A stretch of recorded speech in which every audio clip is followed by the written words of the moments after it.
someone telling you you're not going to walk again and you have kids, or telling you you're never going to feel like a woman again. It's just, what, it's just, see, it's still so real for me. I know it shouldn't be. Sorry. But it is. It breaks my heart. I'm fine, though. Fern, I'm sorry.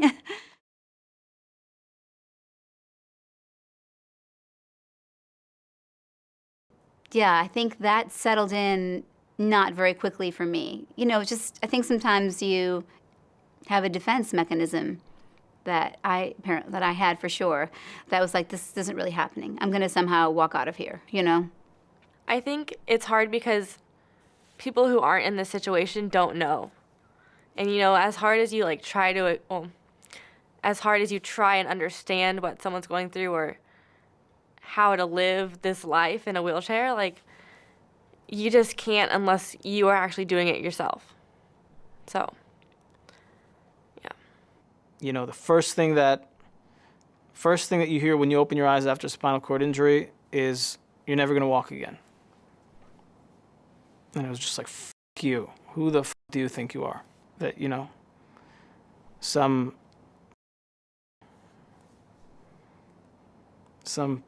pompous jerk that went to university for a couple of years, read some books, and now you think that you think you're God? You can tell people what's going to happen? You have no clue. You have no clue how to deal with your freaking wife. You're going to tell me that I can't walk? So I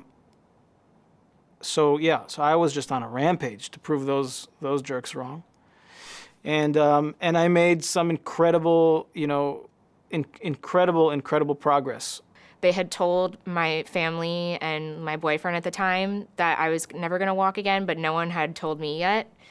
And so I legitimately thought that maybe I was just going to be in the hospital for a couple of months and walk out and be fine.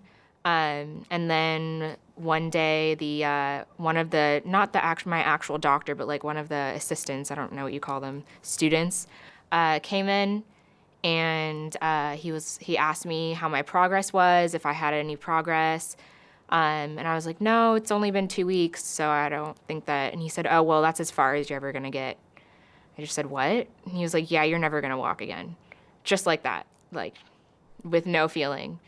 And so I was just I don't know, I started crying. I was shocked. So. I don't remember getting fished out. I remember the first time I sort of came back to consciousness and just, kind of came to and apologized to everybody for ruining their day. Sorry for ruining your holiday, and then passed back out. And I don't know, I kind of bounced back with a better sense of humor than I had before. And so right away I was making jokes and trying to make light of a near-death situation. Yeah. I think the moment I really realized that my life was changed was waking up in the hospital, in traction, unable to move anything, and knowing that everything else that had happened wasn't a dream. That wasn't just something that I imagined. This was real. My life was changed. I'm not the same Toby that I was before. And I said, you know what? I've always been a good athlete. I've loved sports. And immediately was like, this is the toughest sport I'm going to have to do, but I'm ready to play. I couldn't move my legs, couldn't feel anything from the waist down. And just a whole crazy amount of emotions go through you at that moment. You don't know what the rest of your life is going to look like. Everything can change in that one moment. It's just a split second. I wasn't angry. Mainly, you race and you know that it's a possibility. You kind of have to accept the fact that, major injury can happen at any time. So I wasn't necessarily angry. I'd already, as best as I could, I had mentally prepared myself for the event that might happen. But yeah, just mainly scared. You don't know, you start thinking about all the things that you're going to miss out on, if you're stuck in a wheelchair for the rest of your life. And Yeah, just mainly just scared, just not knowing what your life's gonna look like.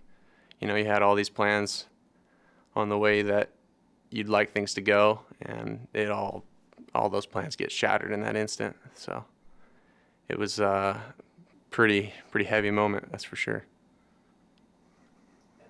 What was that like? I mean, for me, that was terrible.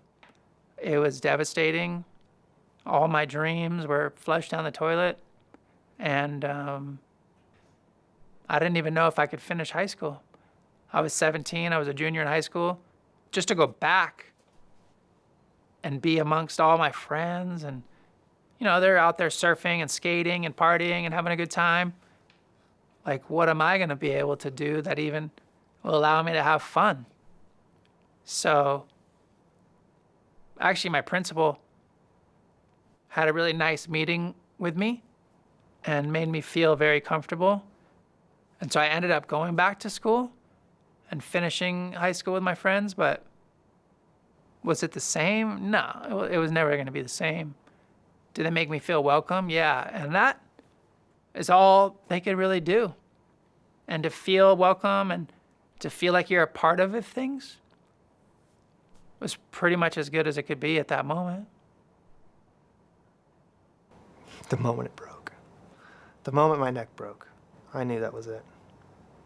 I mean, I had 20 years on this planet, running and jumping and flying and living really loud. And the moment that happened, I mean, I was as good as gone. I found out that I was paralyzed from my chest all the way down. I had torn 2 ligaments, had a 6-inch blood clot on my spinal cord, and I wasn't moving. And that it was gonna be a tough battle. But I still didn't believe it. I still didn't think like, no, this can't happen to me. You know, I was just playing basketball, 3 weeks ago. I'm the captain of my team. You know, who's gonna lead the team? I have to lead the team. So I just kept saying in my head, I'll be out in a week. I'll be there in 2 weeks. Just give me 2 weeks. I'll come back. And I spent 4 days in ICU. I lost, I think it was between 15 and 30 pounds. And I had an out-of-body experience where I died and went to heaven and then came back because the light at the end of the tunnel said it wasn't your turn.